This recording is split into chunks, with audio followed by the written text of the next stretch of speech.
Havia como contornar a crise com Bruno Lage? O clima entre elenco e Bruno Lage azedou depois da derrota para o Flamengo? A eliminação da Sul-Americana está toda na conta do Bruno Lage? O título do Botafogo do Campeonato Brasileiro está ameaçado?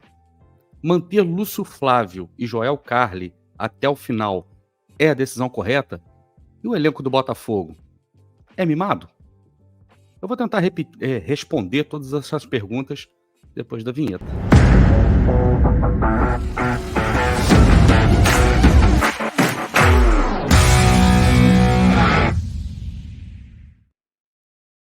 Olá, helenos e helenas, eu sou Társilo Delfim, estou trazendo mais alguns minutinhos de RB para vocês aqui. Depois desse furacão que está passando pelo Botafogo ainda e insiste em ficar uma tempestade, umas nuvens carregadas, que estão em cima do Botafogo, e não são questões simples. E como não são questões simples, não podem ter soluções simples, né? Uma coisa meio óbvia isso. Eu vou tentar jogar um pouco de luz e colocar um pouco da minha opinião aqui. Obviamente, você vai ficar aí totalmente à vontade para concordar, discordar, para colocar sua opinião aí no chat também, colocar sua opinião depois nos comentários. Tudo isso para que a gente possa falar sobre o que está acontecendo com o Botafogo e a gente tentar entender o que nos resta nesse final do ano, pelo menos nos próximos 13 jogos que faltam para terminar a temporada. Porém, antes de eu começar a responder as perguntas que eu fiz, antes da vinheta, eu preciso muito que você deixe seu like aí agora, no começo do vídeo, porque isso ajuda bastante o YouTube a divulgar o nosso conteúdo, porque ele entende que quanto mais likes, melhor é o conteúdo aqui. E que você também se inscreva na Rádio Botafogo. Mas eu vou pedir uma coisa além disso. Além da sua inscrição na Rádio Botafogo, vou pedir para você compartilhar esse conteúdo aqui da Rádio Botafogo em todos os seus grupos, com todos os seus amigos. Beleza? Combinado, então? Então vamos lá, para o nosso bate-papo aqui, para a nossa conversa, que hoje vai ser uma conversa aqui, olho no olho, diretamente com você, com todos nós aqui, entre nós, torcedores do Botafogo. Bom, o Bruno Lage, aparentemente, pelo que todo mundo viu, não tinha mais a menor condição de continuar à frente do Botafogo. O clima realmente estava irrespirável, estava insustentável. A relação dele com os demais jogadores do elenco, com os jogadores do elenco, pelo menos a maioria dos jogadores do elenco, acabou se deteriorando de uma forma muito rápida, inclusive, o que, na verdade, acabou levando o Bruno Lage a tomar decisões que foram extremamente impopulares, para dizer o mínimo, como, por exemplo, barrar o Tiquinho no jogo contra o Goiás, mas que também acabou criando situações onde, nos jogos que o Botafogo, teoricamente, poderia ter pelo menos marcado pontos, ter saído com empate e vitórias que eram extremamente possíveis, o Botafogo fracassou em todos esses jogos, e a gente pode dizer aqui, com a maior segurança do mundo, que o Bruno Lage fracassou. O Bruno Lage fracassou numa missão que, teoricamente, não era uma missão para quem é um técnico da envergadura dele, com todo o currículo que ele tem, passagem por Premier League, passagem por Champions League, por ser campeão português, Teoricamente, isso não deveria ter sido a missão mais difícil da carreira dele. Com certeza, o currículo dele vai ficar manchado como um trabalho que ele fez aqui no Botafogo de caráter, não é nem de caráter duvidoso, foi de péssima qualidade mesmo. O Bruno Lage não tinha realmente mais condições de se manter à frente do time do Botafogo. Dito isto, e quando eu falo dito isto, é porque eu vou apresentar uma espécie de um contraste, um pouco mais, uma versão um pouco menos simplificada e um pouco mais complexa daquilo que eu estou tentando jogar um pouco de luz na realidade do Botafogo nesse momento que você está acompanhando, todo mundo está acompanhando, para a gente tentar sair um pouco do lugar comum, das frases de efeito de livros de autoajuda que eu abomino. Se tem uma coisa que eu abomino, é autoajuda, é conhecimento, pseudociência, e frases de golpe fácil, frases feitas de livros merdas de autoajuda. Isso eu odeio. Isso, na verdade, essas frases só entram no discurso para disfarçar um pouco a ignorância das pessoas que não conseguem que não conseguem elaborar um pensamento um pouco mais sofisticado, um pensamento um pouco mais com um pouco mais de nuances, com um pouco mais de detalhes que a gente precisa analisar num momento tão difícil como esse do Botafogo, tá? Então vamos lá. Primeira questão, quando que azedou essa relação? Será que um dia ela foi saudável, né, digamos assim? Bom, não tem como a gente não voltar no tempo. A gente vai voltar no tempo no momento que o Castro sai do Botafogo, o Botafogo recorre a uma solução paliativa, que foi a chegada do Caçapa. Todo mundo ali gostou muito. Eu, por exemplo, dei a notícia aqui ao vivo. A gente estava numa sexta-feira, estava eu e Falcão, e a gente recebe a notícia que o Caçapa seria o técnico interino, porque estava todo mundo se sentindo, estava todo mundo aqui com cara de cachorro que cai da mudança, do caminhão de mudança.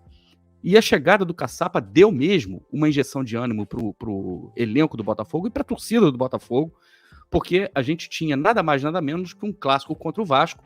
Não era esse Vasco aí que vem fazendo uma campanha boa de recuperação, né, buscando a sua permanência no campeonato, na Série A do Campeonato Brasileiro, mas era um clássico e a gente vinha de um resultado muito ruim, né, no empate contra o Deportivo Magallanes, se eu não me engano, no estádio Newton Santos, numa situação estranha, muito estranha, um clima péssimo no estádio aquele dia, com a saída do Luiz Castro. No momento da chegada do Caçapa, vocês vão se lembrar, a saída do Luiz Castro coincide praticamente com o anúncio do Cláudio Caçapa. Aquilo ali serviu, na verdade, como um doping emocional. Aquilo ali serviu para dar um ânimo na torcida, nos jogadores, e funcionou. O Botafogo vai a campo contra o Vasco, faz uma partida muito boa, correu riscos, mas faz uma partida muito boa contra o Vasco e consegue os 3 pontos. Eu me lembro de estar saindo do estádio naquele dia, conversando com a minha querida amiga Clary. Eu abracei a Clary e falei assim, eu acho que a gente ganhou o título aqui hoje. Ela concordou comigo, também acho, porque o clima estava muito gostoso. Foi aquele dia que choveu, estádio lotado, uma festa maravilhosa, você vence um rival da cidade, né? E tudo indicava que a gente entraria num caminho ali, sem volta, de boas performances e de boas vitórias.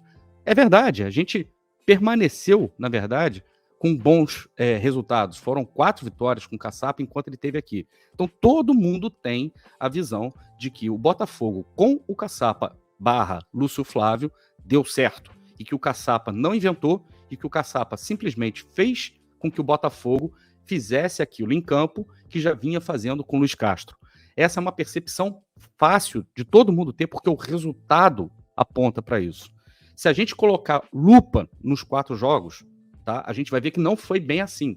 O Botafogo, no jogo contra o Grêmio, no primeiro tempo, foi amassado contra o Grêmio, de uma forma que a gente nunca havia sido com o Luiz Castro à frente da equipe.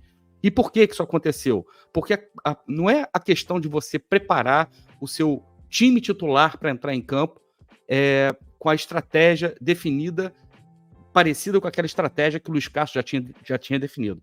É a capacidade que uma pessoa que tem o currículo de técnico, que está ali sentado do lado do lado de fora do estádio, do lado de fora do gramado, tem de olhar o jogo, porque essa pessoa já passou por N situações na vida dela, na carreira dela, e consegue identificar exatamente aquilo que está acontecendo e consegue produzir as soluções para os problemas que se apresentam durante a partida.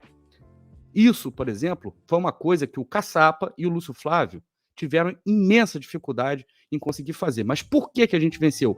Porque, primeiro, a confiança estava lá em cima, porque o estado anímico dos jogadores já era muito bom com a chegada do Caçapa, o ambiente no vestiário com os dois era, de fato, um ambiente muito bom, e porque o Botafogo estava conseguindo ser extremamente eficiente nas conclusões. Foi o caso do jogo contra o Grêmio, que a gente faz 2 gols da metade do jogo do segundo tempo em diante, e a gente resolve o jogo ali. Mas aquele jogo está longe de ser considerado um jogo fácil, né, para o Botafogo. Muito pelo contrário. E então, a gente conseguiu engatar 4 vitórias. Então, muita gente, inclusive, era a favor da permanência do Caçapa. Abre parênteses aqui. Até eu cheguei a ser. Tá?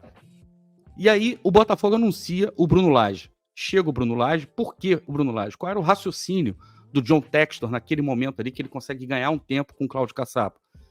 Tentar trazer um técnico que tinha um excelente respaldo técnico pelo seu currículo também, por aquilo que produziu em alto nível no futebol europeu e que não fosse chegar aqui e fosse produzir uma mudança tão brusca assim naquilo que o Luiz Castro já vinha fazendo. E a gente está falando de tática, de técnica, a gente não está falando de gestão de elenco. Tá? Esse é um ponto muito importante. Eu vou voltar na gestão de elenco daqui a pouco. Guarda isso aí, gestão de elenco. E aí o que acontece? O Bruno Lage chega, ele identifica, né, quais são os padrões da equipe. Ele, no princípio, ele procura manter, né, de alguma forma, ele procura reforçar aquilo ali, mas ele dá indícios, logo na estreia dele, no jogo contra o Santos, que algumas alterações já estavam a caminho, né, pelo menos por aquilo que ele observou nos vídeos, no conhecimento que ele tinha já de alguns jogadores que ele tinha no elenco. Tanto é que no jogo contra o Santos, ele já promove uma mudança que causou muita estranheza para todo mundo na torcida do Botafogo, porque o Eduardo não jogou naquele jogo, que foi colocar um meio de campo com o Tietê aberto pela direita. Foi a primeira vez que ele faz isso. Você vai se lembrar muito bem disso. Enfim, essa já foi um indício, né, de que algumas mudanças seriam feitas. Eu só quero voltar um pouquinho na vinda do Luiz Castro. Do Luiz Castro não, desculpa, do Bruno Lage. O Bruno Lage topa vir para o Botafogo com uma condição. Uma condição que seria um contrato curto até dezembro, porque ele não teria o interesse de permanecer no Brasil depois disso. Ele com certeza já voltaria para a Europa, mesmo sendo campeão pelo Botafogo no final do ano. Isso foi uma condição para que ele pudesse aceitar o convite do John Textor, que naquele momento era isso, ou então permanecer com o Caçapa. Você está pensando, então permanecesse com o Caçapa. Eu sei que é fácil a gente pensar isso, mas vamos tentar evitar o fácil, o pensamento fácil nesse momento. Tenta seguir minha linha de raciocínio para a gente tentar chegar num ponto um pouquinho diferente do que está circulando aqui agora, nesse momento, nas redes sociais e principalmente nas mídias alvinegras. Então vamos lá. Dito isso, que ele só topou vir para o Botafogo, amparado por essa cláusula, que ele ficaria somente até dezembro, tanto é que a família dele nem veio para cá, ele se sentiu, né, no direito, ou extremamente à vontade, de não somente dar continuidade àquilo que estava acontecendo no Botafogo, mas também de promover algumas mudanças que ele acreditava, que poderia incrementar um pouco mais aquilo que estava acontecendo na equipe dentro de campo. A questão é que o Bruno Lage, ele tem padrões definidos na cabeça dele, ele tem aquilo que ele acredita no futebol, como, por exemplo, a marcação alta, que eu gosto, eu particularmente gosto, tá? Mas que o Luiz Castro testou com o mesmo elenco e não obteve sucesso. O Botafogo levava gols, porque a defesa tinha que correr para trás, porque os homens de marcação na frente não são, digamos assim, jogadores de muita pressão, jogadores peritos em roubar a bola. São jogadores fortes fisicamente, é o caso do Eduardo, é o caso do Tiquinho, é o caso do Vitor Sá, às vezes é o caso do Luiz Henrique quando ele joga, seria o caso também, deveria ser o caso do Júnior Santos, né? Mas, se você for pensar bem, geralmente a saída de jogo das equipes é feita com 3 jogadores, com o apoio de um quarto jogador que desce do meio de campo para a defesa e de uma forma muito espaçada, ou seja, tem muito mais campo para correr. Diferentemente do Fluminense, quando isso deu certo, isso é um ponto que a gente pode voltar depois, onde o Botafogo jogou com pressão alta, isso com o Luiz Castro, jogou com pressão alta, né, porque o Fluminense costuma concentrar muitos jogadores ao redor da bola, em cima da bola. Isso favorece, por exemplo, uma pressão alta com muitos jogadores no campo de ataque. Por isso que deu certo contra o Fluminense. Mas contra outras equipes isso já fica mais complicado. E o Bruno Lage apostou nisso. Essa foi uma mudança sutil, mas uma mudança que fez diferença. A primeira diferença que fez foi que o Botafogo estava sem tomar gols há 9 jogos e passou a tomar gols em todos os jogos, inclusive de adversários muito frágeis, como foram os adversários da Sul-Americana. Isso, de alguma forma, já colocou um ponto de interrogação na cabeça dos jogadores do Botafogo. Eles estavam pensando, a gente tinha uma coisa aqui que era muito sólida, né? Que era uma marcação que o Luiz Castro demorou para achar esse equilíbrio entre a ofensividade e a defensividade, achou o equilíbrio, que seria uma marcação compacta no meio de campo, onde ele fazia com que a linha de zagueiros do Botafogo fosse uma linha relativamente alta, né, comparada à linha de ataque do Botafogo, então ele encurtava o campo, o Luiz Castro encurtava o campo e o Botafogo jogava numa faixa de mais ou menos 25, 30 metros. Sabe o que acontece quando você joga numa faixa muito mais curta? Você primeiro dificulta demais o toque de bola do adversário, porque você vai ter muito mais jogadores num espaço muito mais reduzido de campo. Segundo, se você tem um meio de campo muito forte, fisicamente e muito técnico também, porém não tão veloz, o encurtamento do espaço facilita, porque seus jogadores vão ter que se deslocar por muito menos espaço. E terceiro, né, quando você tem jogadores agudos na ponta, como era o caso do Vitor Sá, Luiz Henrique e Júnior Santos, tá? Se eles tiverem que correr somente meio campo com a bola em condução para poder chegar no gol, eles vão chegar com muito mais velocidade, eles vão chegar com muito mais intensidade do que se você jogar com as linhas muito baixas e eles tiverem que correr um campo e meio, ou pelo menos 2/3 do campo. Então, por isso que o Júnior Santos dava certo com o Luiz Castro, porque era um jogador, o Botafogo estava definido para jogar de uma forma que havia campo para ele progredir com a bola, que é o forte do jogo dele. Quando o Botafogo precisa jogar contra o adversário que está fechado e os espaços ficam curtos, o Júnior Santos completamente desaparece. O Júnior Santos é um jogador de uma nota só. Beleza, como é que você resolve esse problema? E quantos adversários que o Botafogo enfrentou que jogaram muito mais recuados? Você tinha uma coisa que era característico do jogo do Luiz Castro, que era a ocupação dos espaços, a troca constante de posicionamento. Você viu o Eduardo se mexendo em todos os lugares do campo, praticamente, para que ele recebesse a bola, de preferência, de frente para o gol adversário. Com o Bruno Lage, isso muda drasticamente. O Eduardo passa a jogar de uma forma muito mais fixa, muito mais, às vezes, muito mais entre as linhas dos adversários, jogando entre os meias, os volantes dos adversários e os centroavantes, os zagueiros, fazendo uma alternância com o centroavante, mas, porém, de uma forma muito mais fixa. Isso mata o jogo do Eduardo. O jogo do Eduardo precisa fluir, e para fluir, ele precisa de liberdade. Ele precisa ser móvel, ele precisa estar em todos os lugares do campo. O Luiz Castro dava isso pro Eduardo. O Bruno Lage tirou isso do Eduardo. O Tiquinho, por exemplo, passou a ser a principal referência de desafogo para o Botafogo sair com o Bruno Lage. Beleza, ele até pode ser esse jogador, tá? Mas isso tem um efeito limitado, porque se a movimentação dos outros jogadores não é a mesma da época do Luiz Castro, de atacar os espaços vazios, de promover mudanças constantes, a equipe vai ficar previsível, e ficou previsível com o próprio Bruno Lage, como ele mesmo detectou, mas não soube encontrar as soluções. Isso vai minando a confiança dos jogadores. Isso vai minando o estado anímico dos jogadores. Você perde a motivação dos jogadores e você perde também a confiança na tática e a confiança técnica que você tem de executar a tática proposta ali pelo técnico. Então, isso, na verdade, foi um dominó. Virou uma bola de neve, né, pro Botafogo, para a equipe do Botafogo. Deixa eu só desligar meu celular aqui, gente, que eu estou recebendo uma ligação aqui. Só um minutinho. Bom, agora foi. Isso foi minando a confiança dos jogadores até chegar num determinado momento em que os resultados param de vir. A eficiência para de aparecer em campo. O Botafogo começa a ter derrotas, o Botafogo passa a não performar, o Botafogo faz jogos medíocres, como o jogo que fez contra o América, contra o Atlético Mineiro, contra o Corinthians, jogadores, por exemplo, que são mais experientes, são líderes da equipe, tomando decisões extremamente estapafúrdias, como foi o caso do Marçal, como foi o caso do Eduardo, perdendo gols que ele não costumava perder.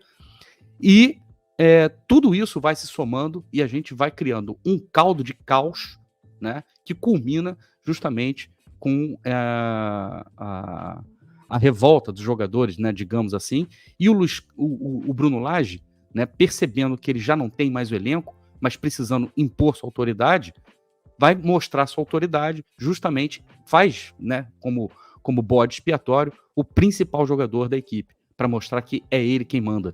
Ele barra nada mais, nada menos do que Tiquinho, o melhor jogador do Campeonato Brasileiro, o melhor jogador do Brasil em 2023. Isso é insustentável, com certeza é insustentável.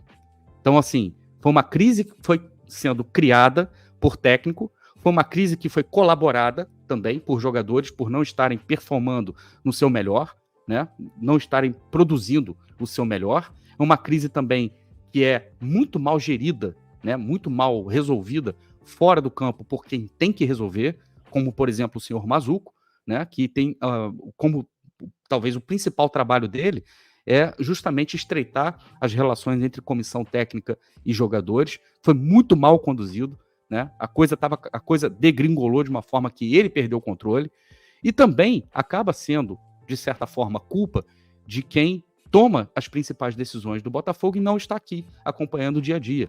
Não adianta me falar que reuniões por vídeo resolvem a questão, como é o caso do John Textor.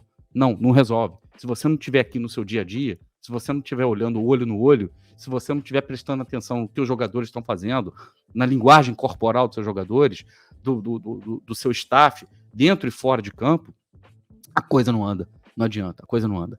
E, então, tudo isso culminou com a crise atual que a gente está vendo. Vocês estão vendo que não são fatores simples, tá?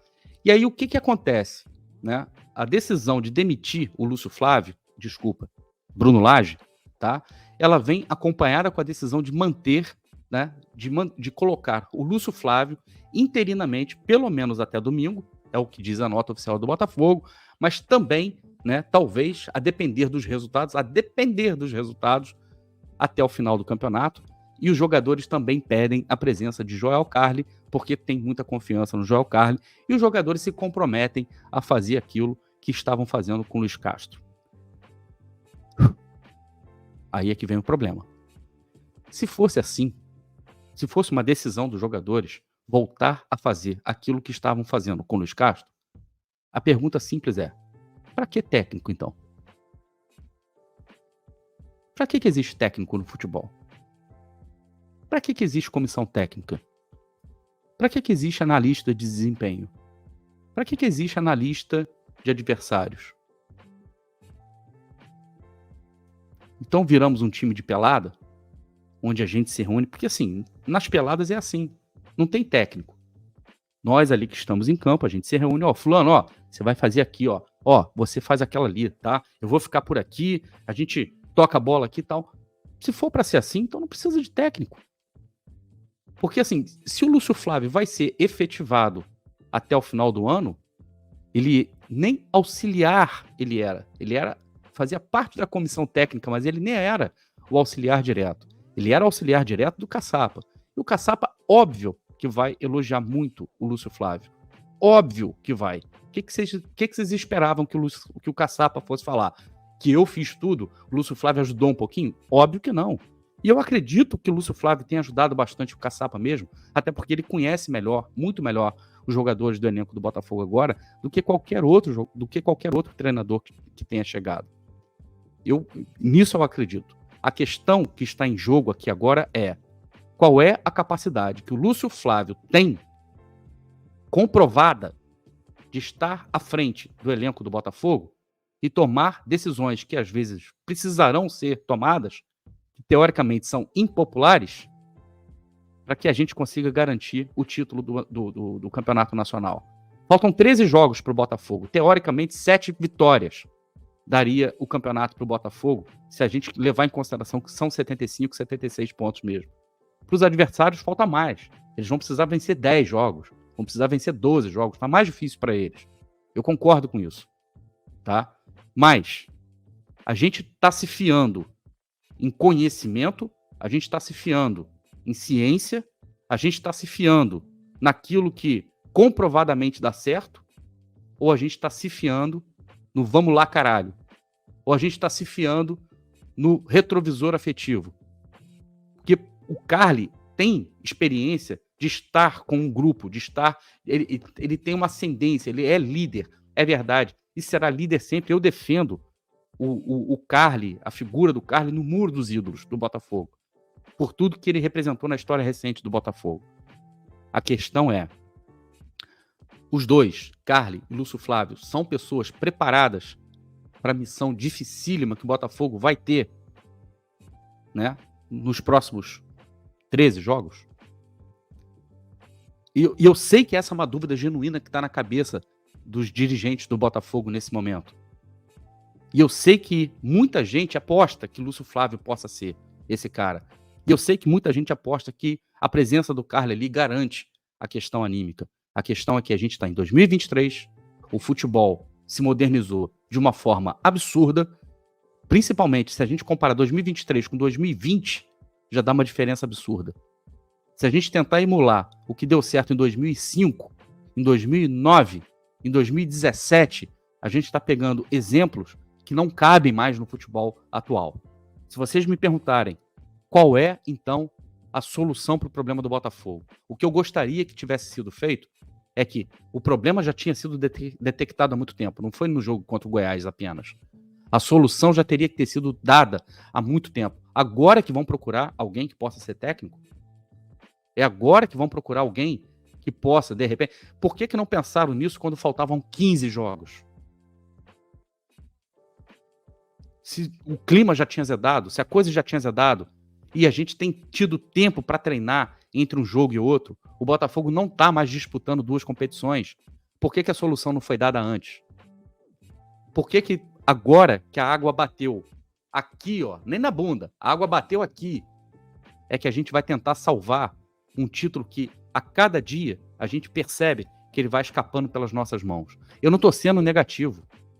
Pelo contrário, eu ainda acredito no título do Botafogo porque o Botafogo ainda tem dado alguma sorte, como a classificação do Fortaleza, que por causa desse calendário vai acabar jogando com um time muito reserva contra o Botafogo, porque o jogo é apenas a 4 dias da final da Sul-Americana, que eles se classificaram ontem na vitória contra o Corinthians. Isso é uma vantagem pra gente. Eu não sei o que vai acontecer entre Fluminense e Internacional, mas seja lá o que aconteça, tá? O Fluminense, por exemplo, no domingo contra o Botafogo, vai estar muito influenciado pelo jogo de hoje à noite. Eu tô gravando esse programa na quarta-feira. Então a gente não sabe como é que esse Fluminense vai se comportar contra o Botafogo no domingo.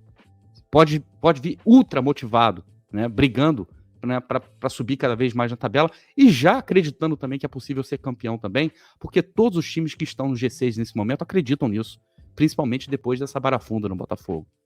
Todos eles acreditam, estão apostando que o Botafogo degringolou e não consegue se recuperar. E não vai ser com o Lúcio Flávio que vai se recuperar. Essa é a leitura deles. Tá? Soma-se a isso uma imensa má vontade da CBF e uma gigantesca má vontade da comissão de arbitragem contra o Botafogo. O que fizeram com o Botafogo contra o Goiás, por exemplo, um monte de cera que foi feita no jogo inteiro e aquele absurdo do juiz parar 6 minutos para arrumar o radinho e dar 10 minutos de acréscimo no final, aquilo ali beira o absurdo. E no momento que o Botafogo crescia, que iria partir para cima, que iria virar o jogo, o juiz esfriou o Botafogo por 6 minutos. Se realmente deu defeito no rádio, não deu, isso é outra questão, mas ele tinha que ter dado muito mais acréscimo naquele jogo. Obviamente que tinha. O que não desculpa a nossa incompetência de não conseguir vencer um time que está na zona de rebaixamento, que é o caso do Goiás, ou brigando contra a zona de rebaixamento, que é o caso do Goiás. Então, se vocês me perguntarem hoje a solução, eu juro pra vocês que eu não sei. Eu até fiz uma brincadeira no Twitter perguntando se as pessoas aceitariam o Vitor Severino. Muita gente quer o caçapa de volta. Eu faço essas brincadeiras, na verdade, porque a gente tende a pensar que a vida é Brasfoot, que é aquele joguinho lá que a gente jogava nos anos 90, que a gente tende a pensar que a gente tá jogando FIFA, que a gente tá jogando Football Manager, que é só você apertar um botão que o técnico vem. E não é assim. Se vocês me perguntarem de novo o que eu acho que seja a solução, eu não sei. Eu só sei que quem é pago para pensar na solução, quem tem que tomar a solução, quem tem que tomar as decisões, está falhando miseravelmente. E a gente não tem outra alternativa. Senão, mais uma vez, apoiar até o final. Tem tudo para dar certo. Se der certo, vai ser maravilhoso. E tem tudo para dar errado. Se der errado, vai ser o maior vexame da história do Botafogo, talvez da história do Campeonato Brasileiro. Eu vou ficar na torcida porque eu não sei ser diferente. Eu só sei apoiar o Botafogo. Tá? Mas que o que a gente está fazendo no momento em que a crise explode dá muitos indícios de que tem muita coisa errada no Botafogo que precisa ser corrigida e eu não estou vendo a movimentação para que isso seja feita. Pelo contrário, eu estou vendo um oba-oba muito grande, muita gente falando, a família voltou, conceito de família voltou. Tomara que para os jogadores que assumiram essa responsabilidade, tudo dê certo. Porque se não der certo, é rua com todo mundo no final do ano. Rua com todos os jogadores que pediram, né, que se reuniram. Eles não pediram a cabeça do Lage, mas é rua com todos os jogadores que se reuniram e assumiram essa responsabilidade de fazer por conta própria aquilo que técnicos que são muito bem pagos para fazer fazem no seu cotidiano. Jogador é jogador, técnico é técnico. Jogador, quando vira técnico, tem que passar por um treinamento, tem que passar por todo um processo, porque isso não acontece da noite para o dia. E antes de mais nada, os números do Lúcio Flávio como treinador são pífios. Pífios. Tanto como treinador do time principal, todas as vezes que assumiu o Botafogo, como treinador principal, como treinador do Sub-20, fez um trabalho assim, que é impossível a gente qualificar, impossível, tá? A gente viu um jogo do Lúcio Flávio à beira do campo com o time B do Botafogo na estreia do Campeonato Carioca contra o Audax, e foi uma coisa pavorosa. E é nisso que a gente precisa se pegar. E a gente precisa confiar nessas pessoas hoje para nos dar o título do Campeonato Brasileiro, faltando 13 rodadas, mesmo que o Botafogo esteja a 7 pontos de vantagem, com o CBF contra, com mídia contra, com arbitragem contra. Que roteiro, hein? Eu vou continuar acreditando. Eu acredito no título do Botafogo. E você? Continua acreditando no título do Botafogo? Mais do que nunca, a torcida vai ter que ser muito aguerrida e vai ter que, mais uma vez, enfiar a faca nos dentes e carregar esse time, né, rumo ao título. Eu acredito. Mas eu ainda espero uma solução muito melhor do que aquela que foi dada, pelo menos até o momento. O Botafogo não pode prescindir, né, de conhecimento, de soluções que sejam objetivas, pautadas, na verdade, em estudos, pautadas em coisas que fazem sentido, e não em discursos de autoajuda, não em golpes de frase feita. Deixa seu comentário se você concorda, discorda, e deixa seu like aí também, compartilha esse vídeo, se inscreva na Rádio Botafogo. Eu volto a qualquer momento com mais alguns minutinhos de RB. Um grande abraço. Tchau.